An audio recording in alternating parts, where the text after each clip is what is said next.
God gave us a clear mission, and God wants us to pray and to work.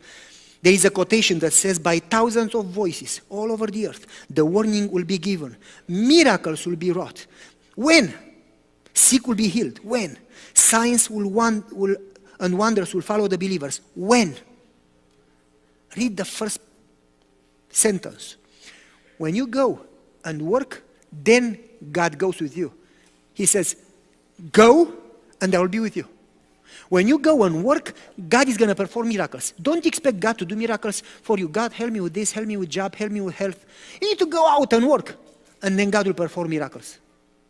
Miracles are not to help us have a comfortable life. Miracles are to help us save the lost. Jesus didn't say to Lazarus, wake up so you have another 3 miserable years of life, and then you die again. He said, do that so they may know that you sent me. The reason for miracles in Jesus' life was that the others may know and be saved. Miracles are to save the lost, not to help the faithful to have a better life.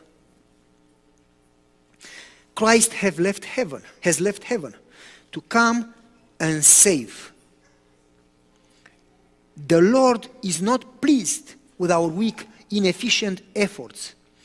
Whatever you do for the salvation of souls should be done with zeal and devotion. We must work with the same earnestness that Christ worked. We must put intensity and perseverance. Yep. I think, church, that we got so comfortable and so self-centered that we forgot that we are supposed to bear fruit. And I am afraid that God needs to give us the warning. Jesus is coming. If you don't bear fruit, you'll be cut off. Let me give you the answer, actually. By the way, there is a wonderful Bible verse that you know. All authority has been given to me. Go. You don't wait for them to come to you. You go out to them. Jesus didn't say, wait, when they come, tell them. Go. And if you go, I will be with you always. So,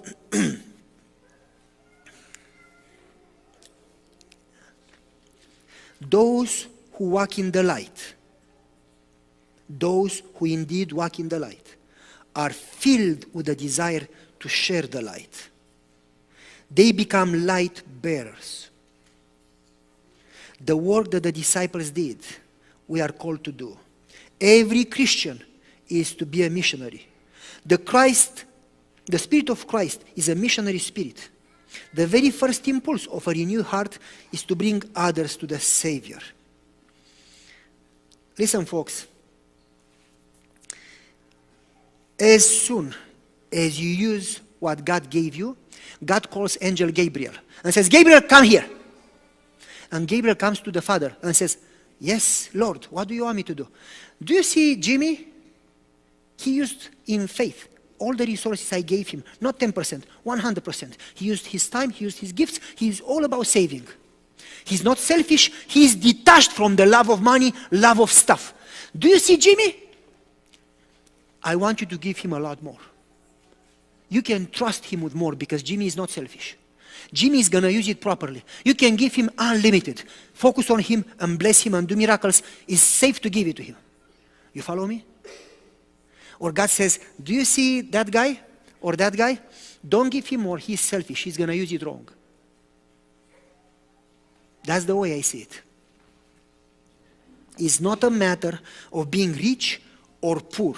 It's a matter of being selfish or selfless. Trusting God or not trusting God. That's the whole point. So, I'm going to give you an example. March 13, 1964. You heard the story of Kitty Genovese. How many of you know the story of Kitty Genovese? Kitty Genovese, from her comes the Genovese syndrome or the bystander syndrome. Kitty Genovese was stabbed 102 times by a guy, and 37 neighbors were at the window watching how she was stabbed, and she was, help, help, help, screaming for help. And one neighbor opened the window and said, leave her alone. And the guy ran and then the neighbor entered back in the house. And the guy came back and kept stabbing her and then abusing her. And every neighbor, noticing that there are so many watching, thought somebody called the police. And nobody called the police. That's the bystander syndrome. Somebody's going to do it, I don't have to do it. And she died with 37 people watching. And it's called the Genovese syndrome or the bystander syndrome. When you watch and do nothing, God is tired of Genovese syndrome in the church.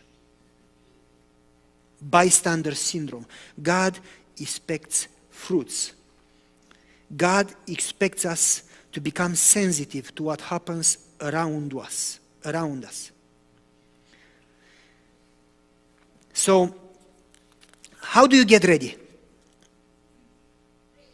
I'm not going to read the quotations because there are too many. Every true disciple is born into the kingdom as a missionary.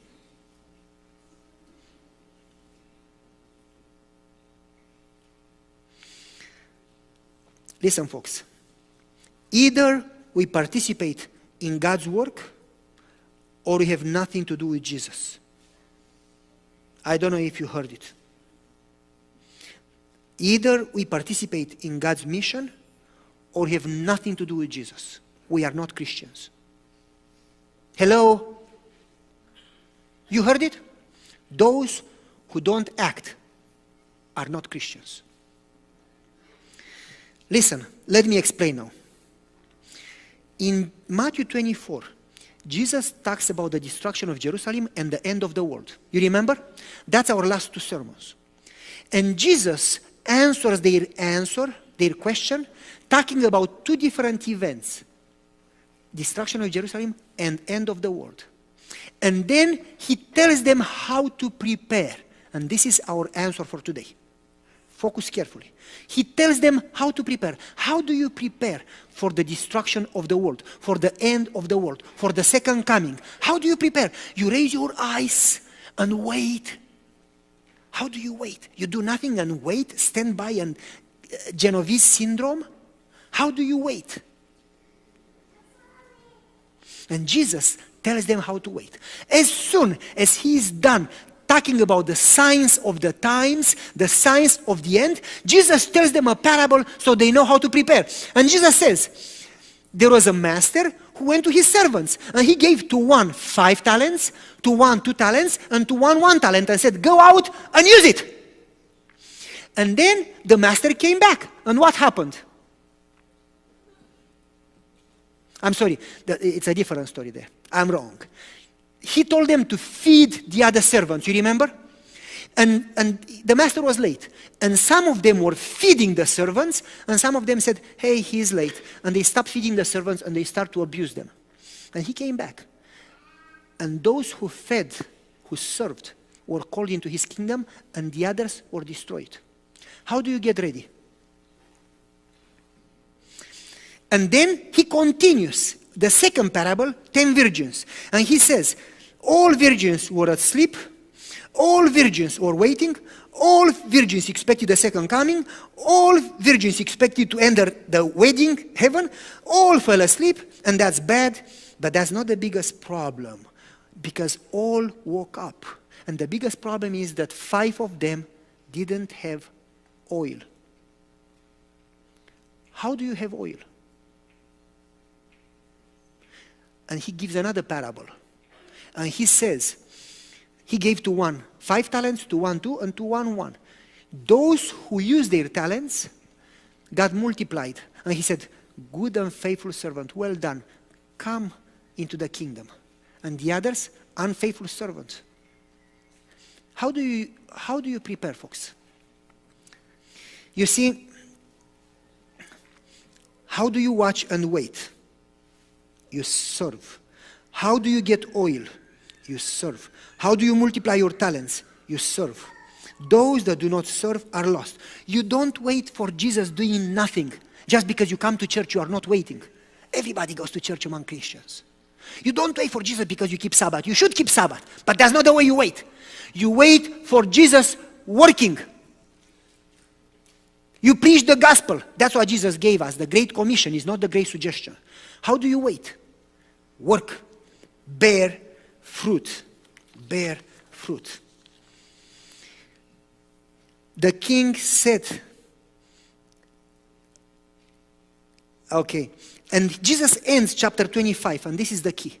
After he talks about the second coming, and he talks the three parables, he ends with a judgment. How do you wait? The king is going to divide them into groups. And the king is going to say to one group, come into the kingdom because you kept Sabbath, you went to church, you paid tithe, and you did evangelism. Too many times we are satisfied for doing that. He's going to say, come into the kingdom because I was, how? Poor, I was thirsty, I was hungry, I was naked, I was in prison. And they say, when have we done that to you? And he says, every time you do it to them, you did it to me. How do you wait? How do you prepare? How do you have oil? How do you multiply talents? Do you follow? You do it to them. You use what you have. And then the others, Lord, we have been going to church. We perform miracles. I don't know you. Because I was and you didn't. And when you don't do it to them, you don't do it to me.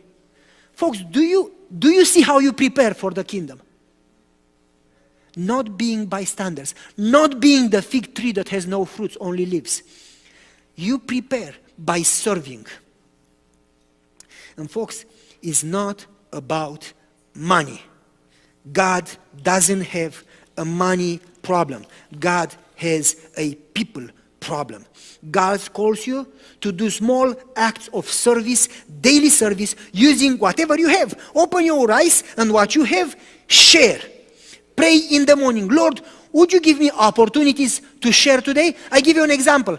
You remember I told you me going to the vet and praying that God would give me an opportunity? When you pray that prayer, God is going to answer. And the vet says, hey, we know you go to church, tell us in what you believe, and And I told them, what about second coming? What about the state of the dead? What about pets in heaven? What about? And every time I go, I have to preach. Well. I was supposed to go Thursday to the vet, and they called and I had to reschedule it for Friday. And I go Friday, and the lady, the doctor that is there doesn't work Friday. And I say, well, she's not there. I don't have to share today. But I did pray, Lord, if you still want me to share with somebody else, help me do that. But nothing happens by chance. They canceled for a reason. When I get there, the owner of the practice, and I'm not going to give you the name, the owner of the practice comes and says, I hear everybody in this practice, all the nurses, everybody, all the secretaries, all the girls, they talk about you sharing with them. And you gave them books, and you know what? How can you do that in my practice without me knowing it? I said, man, I'm in trouble. And I pray in my mind, and he says, you need to tell me too! I said, oh, okay. I said, it happens that I have with me some books and I want to read them. Tell me what you believe. Tell me why you believe. Tell me, and we talked about prayer, and we talked about second coming, and we talked about the 10 Commandments, and I was like, man, I don't want to preach to you. He says, I asked you, keep saying it. And he stood on that steel table that he put the pet on, he lowered it down, stood on it, and he talked for 2 hours. And I said, man, it's Friday, I need to prepare myself, I need to get ready for Sabbath. And he kept asking, and we talked. And now I know why they rescheduled it for Friday instead of Thursday, because the owner had to know about it. And then he said, would you bring me some DVDs? I want to listen. So I talked to Jim. I said, I need the 10 Commandments and the prayer series. And I'm going to bring it to them. And then he tells me, we lost a child. And my wife is so eager to learn more about prayer. I can hardly wait to share with her at home. Folks, you just pray and say, God, use me. And then watch it. Chandra, I'm sorry, we don't have time, but tell me, are you sharing at work with some people, inviting them over? Is it difficult? Did they kill you? You are still alive? But you are shy, you don't like to talk, do you? Anybody can share anywhere. You don't have to be a pastor. You can share whatever you have. Small acts of service. Pay a meal for somebody, you're not going to get broke. Pay a meal for somebody. You see somebody in line, let them ahead of you. Do acts of service in a selfish world. Do acts. Use the blessings that God gave you. You are blessed. use whatever blessings God gave you. God didn't give you blessings for you. God gave you blessings that you share. Use what you have, and God is going to multiply. And then you can gain their friendship, and then you can say, follow me. Go to the lost sheep of Israel and tell them, the kingdom is at hand. Heal the sick, cleanse the lepers, raise the dead, cast demons. Freely you have received, freely give. God calls you to serve, to be a blessing. Open your eyes, pray for them, and God will open opportunities for you. Do small acts of service daily. God will make you accountable how you used your talents. Listen, folks, I want to read a few paragraphs. As trials thicken around us, listen carefully, these are key paragraphs. Separation and unity will be in the church. Those who have great light but did not use it will go out. Hello? Those Seventh-day Adventists who take their stand under Satan's banner, what does it say here? I think you heard very well. Those Seventh-day Adventists who will take their stand under Satan's banner will give up their faith in the warning and reproofs. Great issue is so near at hand. Enforcement of Sunday law. That is going to weed out those that were not sanctified and those that didn't receive the latter rain. Soon, God's people will be tested through trials. And the great proportion of those who now seem to be genuine are going to get out. And if you keep reading that paragraph, those who don't work, who don't use the gifts, they will be cut off. They will go out. There will be many people among us who will go out. As the storm approaches, a large class who have professed to believe in the third angel message, that's Adventist, but have not been sanctified through obedience, they will abandon their position and not leave the church, but join the opposition. Some have been shaken, by the way. Who is shaken? Listen carefully. The careless and the indifferent. Genovese syndrome, bystander syndrome. Those who do nothing or be left behind in darkness. And their place will be filled by others, by thousands that will come in the church. Listen, folks. Many are going to leave the churches. Who? Those who do nothing. People who act are people who grow. When you serve others, you grow yourself. When you bless others, you are blessed. And God can use you. You are trustworthy for God to bless you. When you do nothing, eventually you will grow cold. When the persecution comes, you will leave. Listen, the broken ranks will be filled by those represented by Christ in those who come in the 11th hour. Large numbers will be admitted back to replace those who left. God will use ways and means that cannot be envisioned by our power and our mind. God is going to perform amazing miracles to finish the work with one generation. We'll finish the work. But God has to purify the church, and then when those who don't work are out and those who work are in, then we can finish the work. Wow, wow, wow. He will raise up among the common people, men and women, and they will do His work. Soon will be an awakening that will surprise many. Those who don't realize, listen carefully, the necessity of service will be passed by. Who is passed by? I should have underlined this. Those who don't realize the necessity of service will be passed by. Listen, folks, you want me to repeat? Who is passed by?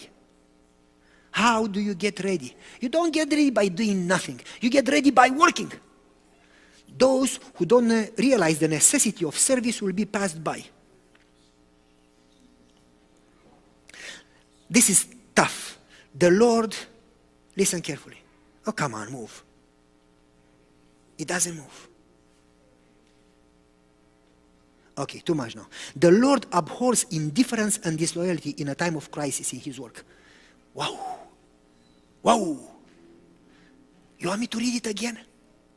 The Lord hates, He cannot stand indifference, Genovese syndrome, and disloyalty in a time of crisis. The whole universe is watching the great controversy. The people of God are ready to enter Canaan. What can be of more importance than to be loyal to God? His special blessing accompanies those who labor. Their work is to catch the light and to share the light. Let the gospel message ring through our churches, summoning to action. Let the members have increased faith, gaining zeal from heaven, a knowledge of exhaustless resources. Those who place themselves under God's control will be guided, they will catch the trend of events, and inspired by the Spirit, they will no longer stand in impotency, pointing to what they cannot do, but they will go forth in faith. They will no longer stay in impotency. Folks, now is the time to prepare.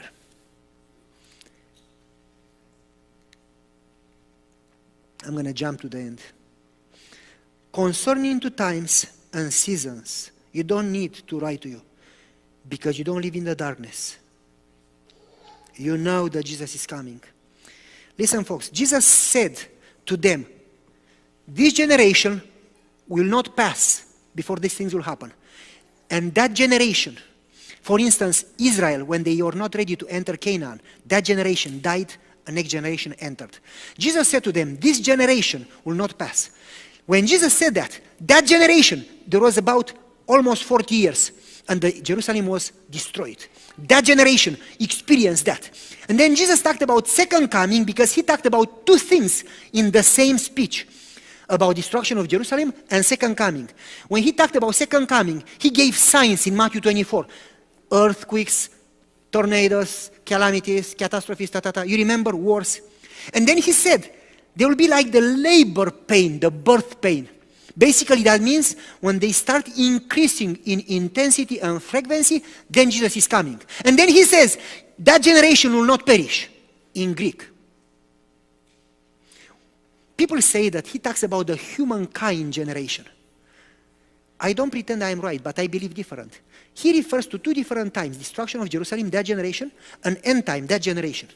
And he says, when the events, the calamities increase like the birth pain, that generation will see it. You follow me? Well, folks, there have always been earthquakes and calamities. But from mid-80s, the graphics didn't grow like slow. They all the earthquakes, all the wars, all the terrorism, everything, the graphics have been going like crazy. From one tornado a year, you have 500 tornadoes a year. From one fire a year, you have fires burning non-stop. From one earthquake a year, you have 500 earthquakes a year. You follow me?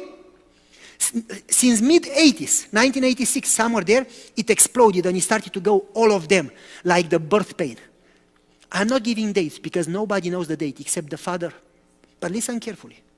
Jesus said, when those happen, like the birth labor, that generation will see the second coming.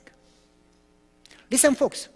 Jesus says, you see the fig having leaves, you know the summer is coming. You see these signs, you know the Son of Man is coming. We don't need to know the date, but we do know that Jesus is coming soon because we live those signs. And our generation, you and me, will see Jesus. A generation means 30, 40, 50 years, that's it. It's not going to be another generation. We, in our lifetime, will see Jesus. How do you get ready? You don't get ready because you come to church. You get ready when you go and work.